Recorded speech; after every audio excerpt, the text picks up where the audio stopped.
Oh, folks. Holy shit. What the fuck? You know, I'm gonna stop driving into Albuquerque to go see friends because every time I do, some new shit drops. Jesus Christ. So, really quick, CASO 2 dropped, you know, and we're gonna go through that, but really quick. So, I went into Albuquerque today. This is part of the reason why I'm so late getting to this video. I went into Albuquerque today to see my best friend. She was in town for a conference. She lives in Santa Fe. And she was in town for a conference. She has a degree in sign language interpretation. And so, like, there was some sort of a conference going on. And it's hilarious to me. Riding in the car with her is fun anyway, because we tend to dance around like a couple of morons while we're driving. But now her dancing around has the added bonus of her signing the lyrics, which is fucking great. But like, so when I picked her up to go to lunch, she was talking to me verbally, but she was signing what she was saying at the same time. And I'm like, honey, it's okay. I can hear. It's fine. Because it looked like her hands were about to start cramping. Because I guess at these conferences, no vocalization was allowed at all. So, poor thing. But we had a great lunch at Vinaigrette on Central in Albuquerque. If you're ever in the area, I highly recommend it. The duck tacos are to die for. The corned beef Reubens are fucking amazing, and the lemon cheesecake is just fantastic. So, if you guys are ever in Albuquerque, or if you're located in Albuquerque, I highly recommend Vinaigrette on Central down in Old Town. In addition, as though my day was not exciting enough, I was getting ready to take my dog out for a walk, and he was so excited that somehow, I don't know how he did this, but he slammed into the inside of my right leg and like caused my ankle to tilt out so that like the outside edge of my foot was on the ground, and he kind of caused my ankle to roll. So needless to say, I didn't take Poopy for a walk, and now I'm in a fair bit of pain, and yeah, this is fun.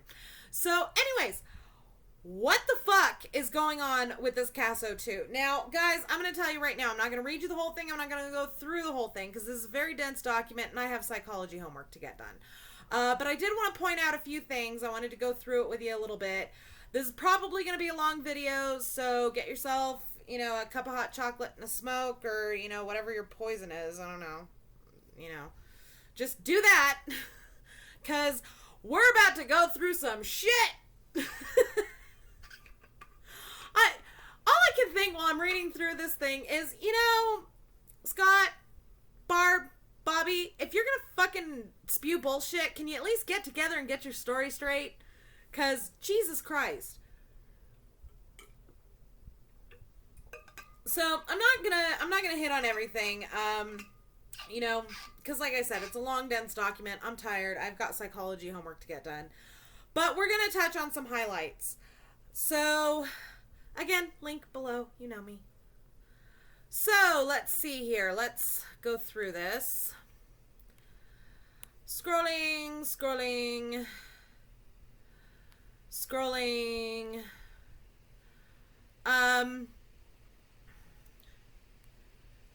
I think the part about all of this that really catches my eye, and what I'm going to touch on right now, is the Barb and Scott portion of our regularly scheduled program.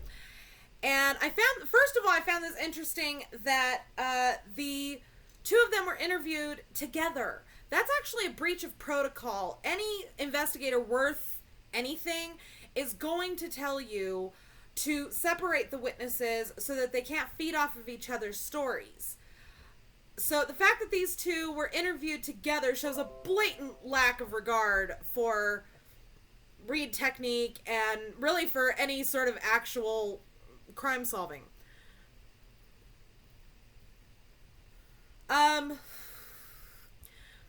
Now I find it interesting that Scott, a little further down in this, I guess this is page 39 of the CASO 2, states that He came back to his residence from visiting his mother between 2:30 and 3:30, but he thought closer to 3:30. But here's the thing. Didn't he say that he saw Bobby earlier than that in at least 2 of his 3 previous statements? Which is it, Scott? Did you see him before 3:30? After 3:30? In the fucking time warp? What the fuck?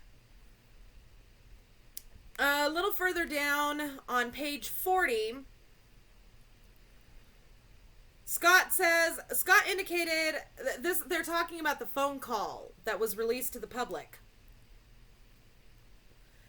And it says, Scott indicated that he lost his temper during the course of the conversation and doesn't remember exactly what he said. How can you not remember what you said, Scott? How do you not remember telling somebody that you're going to put them in the fucking ground?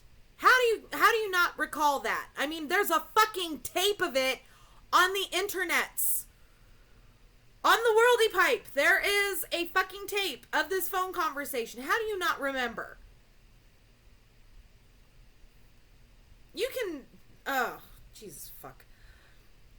My other favorite is the paragraph just after that. He says that he believes, and this is Scott talking, that Tom Janda was still living at the mobile home Barbara owned on the Avery property.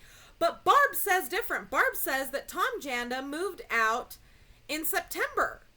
And the funny part about that is that she says it in the very same fucking conversation that Scott says this bullshit in. So Jesus, Scott, get your fucking story straight. And my other favorite is how at the end of that paragraph he states that he barely knew any of Barb's children at the time, but you knew Bobby enough to wave at him? Scott. Who do you think you're bullshitting, Cupcake? Seriously, what the fuck are you thinking? He says that Barb talks to Bobby, but she does not speak with either Blaine or Brian. Now, Barb, I don't know what the fuck is going on in your head. And I've got older sons myself. They're in their teenage years now, and I don't think that there is anything that could cause me to not speak with my own child. What the fuck are you doing?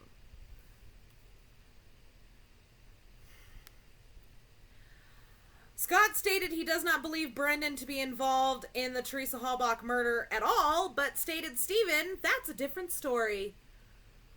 But then later in this interview, he tells police that he believes that Brendan was next to the fire with Stephen. Again, which is it, Scott? What happened there? Then he says that he doesn't recall whether Barbara was in the house or by the fire when he picked her up after hunting.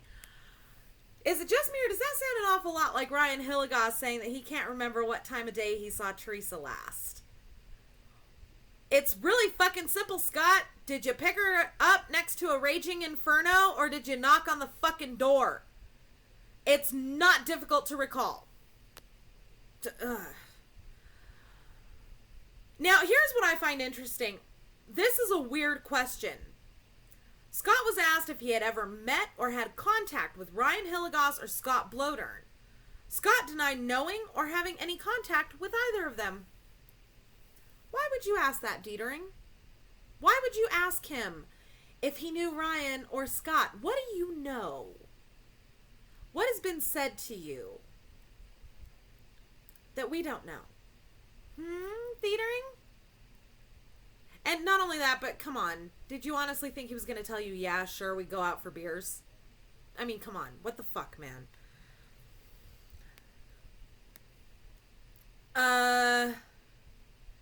Then he calls Barb, and Barb meets up with them.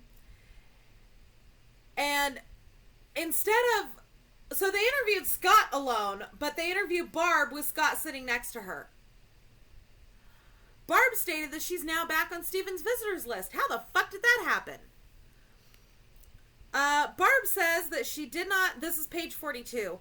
Barb stated she did not remember if she had AOL dial-up or not, when clearly you did, because clearly there's evidence that you did. So, come on, cut your bullshit, Cupcake.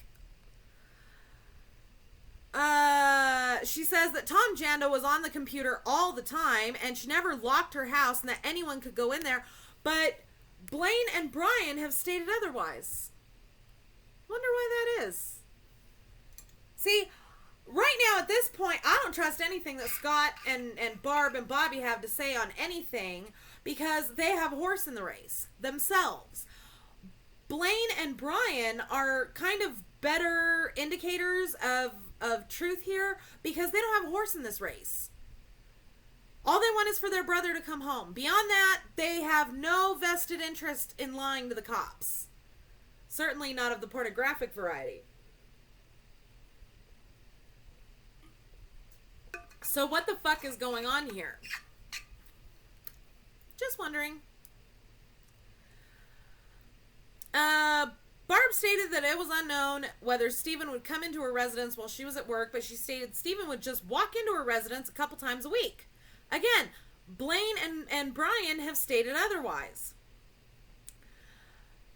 Barb also believed that Jody Stachowski was in her house from time to time, as Barbara would notice liquor missing. Barb, that's a low-ass motherfucking blow even for you. Oh my God. What the actual fuck? Barbara was asked about Brad Dassey's affidavit regarding her asking to have the computer reformatted. Barbara stated this did not take place. There's evidence to the contrary, Barb. There is do you realize that I know that you're not well educated in technology, and that's okay. That's okay. A lot of people aren't. But even you have to be aware that anything on a computer, there is evidence left on the hard drive. So if the computer's been reformatted, somebody who knows how to get into the hard drive is going to be able to find evidence of that, and that evidence was found. The computer was reformatted. You lying about it doesn't make it so.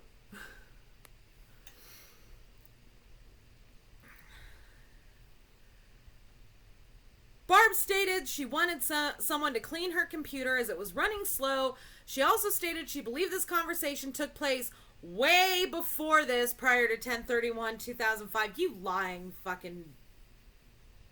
You're lying. You're lying. I'm going to temper some of my remarks to Barb because I know that there's family ass kissers just waiting to jump all over my ass. You know, because they don't have anything better to do with their fucking time. Except attempt to poorly imitate other people's work. But that's neither here nor there. Now here Barb says that Tom moved out of the residence on 10/15. And Barb has indicated that her parents did not like and still do not like Scott Taddick. Gee, I wonder why that is, Barb. Could it be that because they know that he fucking abuses you? Could it be because they know that he has driven a wedge between you and your sons? Did that ever fucking occur to you? I don't fucking like him. I've never met the fucking prick. I'll be nice to Barb. I won't be nice to Scott.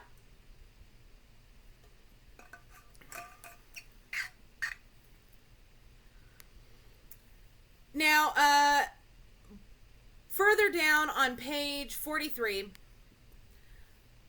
Barb recalled getting back to the hospital around 8 p.m.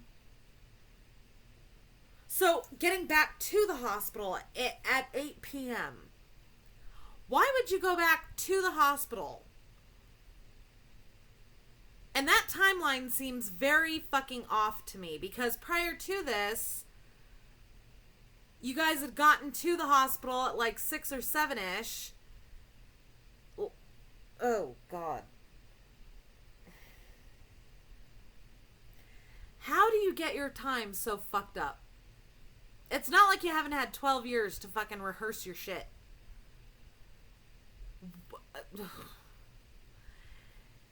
Anyways, she states that she got back to the hospital around 8 p.m., which, I'm sorry, but that's bullshit. And then drove over to Scott's house to watch Prison Break. Wait, you got back to the hospital. Let me double check that. Yeah, got back to the hospital at 8 p.m. and then drove over to Scott's house to watch Prison Break. But in your earlier statement to police, you told them that Scott took you home before you went over to his place to watch Prison Break. But now you're saying that you went from the hospital to his house. Details, kids. What am I always telling you? Details. Next paragraph after that, she says that she did not believe Scott was involved in this as she was with him all day. All day, Barb? All day? See, according to Scott, in some of his statements, he went to work earlier in the day and then went to the hospital to visit his mother, then went home and changed and then went hunting. And on the way to go hunting, he saw your son, went hunting, left hunting, went to pick you up, and only then were you in his presence. So there's actually a chunk, depending on what time Scott typically wakes up. I'm going to be conservative and say about 7 a.m. Okay? So between 7 a.m. and roughly 6, 7 p.m., there's about a 12-hour window that you were not in Scott's presence at all. At all! And this is borne out by Scott's own fucking statement. And you're going to sit here and say that you were with him all day? All day, Barb? All day? You want to think about that statement and get back to me? Further down, page 44. Barb was asked if she had learned anything in the past 12 years that might make her think that Stephen would have had involvement. Barbara indicated that she did not hear anything, but Scott mentioned a conversation that Stephen had had with Bobby Dassey and Bobby's friend Michael Osmondson about helping to hide or move a body. So your stupid ass is listening to your husband who abuses you, has driven a wedge between you and your children, and you're just gonna, like, that's your proof? That's your proof that Stephen fucking did this. Oh my God. You know, I don't even like my siblings. My siblings don't like me either, but that's okay. There's no accounting for taste. But I'll tell you what. If one of my brothers went up the river for a fucking murder he did not commit, you can best bet your ass that it would take a fuck of a lot more than the word of a fucking asshole to make me think that my brother had anything to do. I would need actual fucking tangible evidence, proof that my brother could have possibly been involved in this. And you're taking one statement, which is hearsay, by the way, from a schnook, as your proof. Oh, okay, my phone is updating. I was like, why the fuck is it turning off? All random like.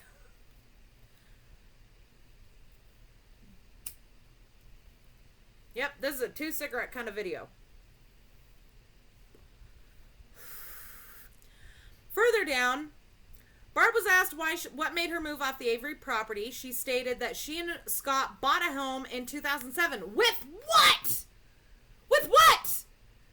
There is no fucking... I'm going to leave that alone. But still, with what? I'm going to leave that hanging in the air.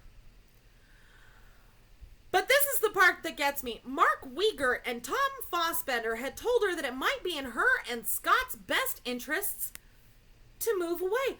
Why, Wiegert? Fossey? Why would you, is investment advice part of your job description now? Family counseling? What would precipitate you advising Barb Janda to move off of her family's property at all? What's the purpose of that? Just the fact that y'all had anything to do with that is extremely suspicious to me. And I'm going to find out what the real reason was behind that. You best bet your ass. My glasses were backwards. Uh, Scott states again, Barbara stated, Stephen has always thought that he was in control of the family. You know, it's funny, Barb. Nobody else has said that. You're the only one who has said that. No one else has even indicated that. So, Barb. Look, honey, I know that right now you're in self-preservation mode because your husband's fucking psychotic. And that's okay. It's okay. But how much more do you think things are gonna explode when all this bullshit gets proven wrong and all the skeletons in the closet come out? How bad do you think the explosion's gonna be then?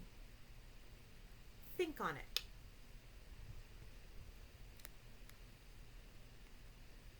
Page 45, second paragraph. Barbara went on to indicate that she remembered there was a fire on 10/31/05. Really, Barb? Now you remember there was a fire? Now you recall? Lord fucking save me from lying fuckheads. You have had roughly 13 years to come out with this information, and now you recall a bonfire on Halloween. Really? Really? I smell bullshit.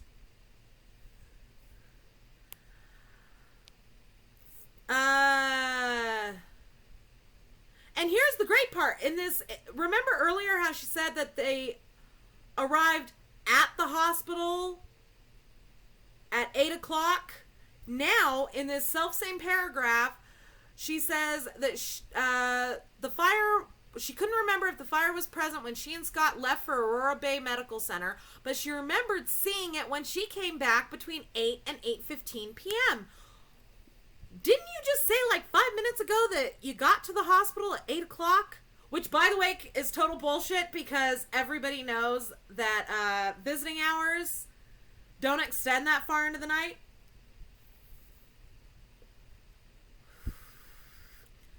So, which is it, Barb? Were you at the hospital at 8 o'clock or were you seeing a fire on your brother's property at 8 o'clock? Which is it? Because it can't be both. Barb stated, to her recollection, I'm sorry, let's go back. Third paragraph down. Barbara remembered Brendan being home when she arrived home from work on 10/31 between 4:50 and 5 p.m. Barb stated all her boys were home to her recollection. She stated to her recollection Bobby was laying down, Blaine was getting ready to go trick-or-treating, and Brendan was playing video games. Wait. Didn't the prosecution say that Brendan wasn't home? And wasn't Bobby supposed to be hunting at that time? Isn't that the story that the prosecution's been saying? But again, and playing video games, according to the prosecution's narrative, Brendan just raped, stabbed, cut the throat of, cut the hair of, and watched a woman get shot. And he goes home and he sits down and starts playing video games? Are you fucking shitting me? But the part that gets me is Bobby was laying down. Bobby claims that he got up around 2:30, took the world's fastest fucking shower, speed dressed, and watched Teresa Halbach walking towards Stephen Avery's property. But now at 5 p.m. he's laying down? Wasn't he out hunting at that time?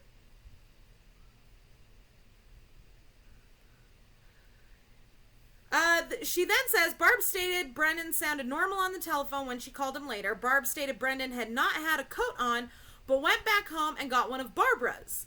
Barbara stated she believed she told Brendan to be home between 9 and 10 p.m. So you were at home to witness Brendan come in and get one of your jackets, which is just, I'm sorry, but, you know, my sons could fit in my jackets, but they would not dare to fucking wear them. So, But here's what I find interesting. Nowhere in that statement does she say anything about blood or bleach on Brendan's clothing. Wonder why that is. Probably because it's bullshit.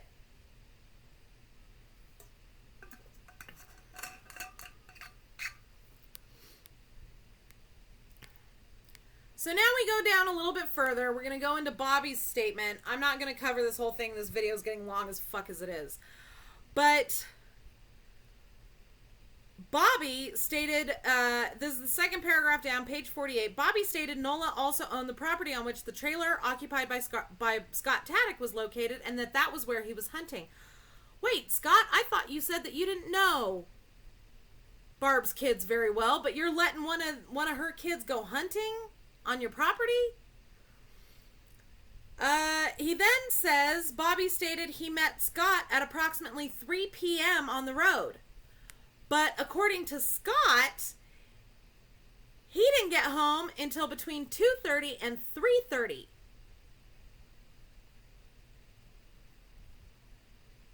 Scott, Bobby, you both are bullshitting. Page 49, Bobby stated he did not hear anything during the time when he was walking to his vehicle. Are you telling me, Bobby, that you're trying to sell this bullshit narrative of the prosecutions that Stephen Avery abducted Teresa Halbach while you were in the shower or shortly thereafter? And that while you're walking to your vehicle, she's supposed to be being abducted and tied up and you didn't hear a fucking thing? Really? That's your story? Bobby indicated he did not see Teresa leave the property, but Barb and Scott just said that you did. In that last statement, Barb and Scott Taddick just said that you saw Teresa Halbach leaving the property. Which is it, Bobby? Did you see her leave? Did you see her car there? Did you see her walking to Stephen Avery's trailer, or did you see her driving off? Which is it? Then Bobby comes along and states that he did not recall seeing anyone when he got home from hunting, but when he left to go to work at 21:20 to 21:25 hours, hold on. So at roughly 9:30-ish, there was a fire, according to Bobby. But according to Barb, the fire was at 8 o'clock. And yet, these two people who claim to have witnessed this fire do not report smelling anything overly noxious, do not report any severe amounts of smoke, black smoke from burning tires, nothing. Something tells me that Mama and baby boy are lying.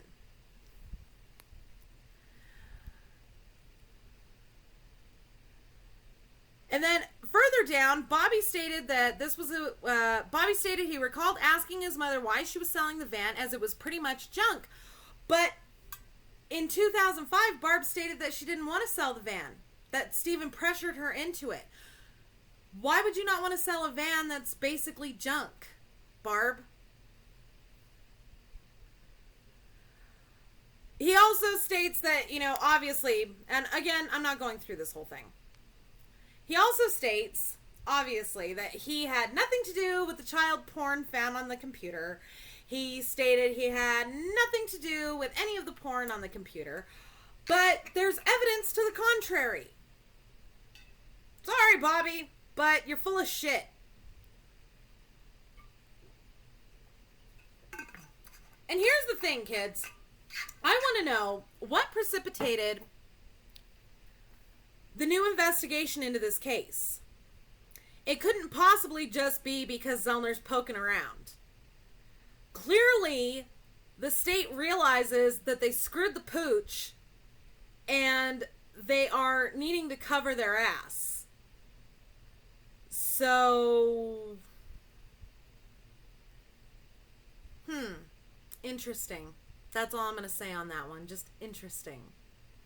At any rate, kids, that does it for me. I've got some psychology homework that I've got to do, so Don't forget to subscribe to me here on YouTube. Don't forget to follow me on Twitter, Mama Phoenix 6, and boogie on over to the About page here on my channel. You'll find everything from my Pinterest boards to my fan page.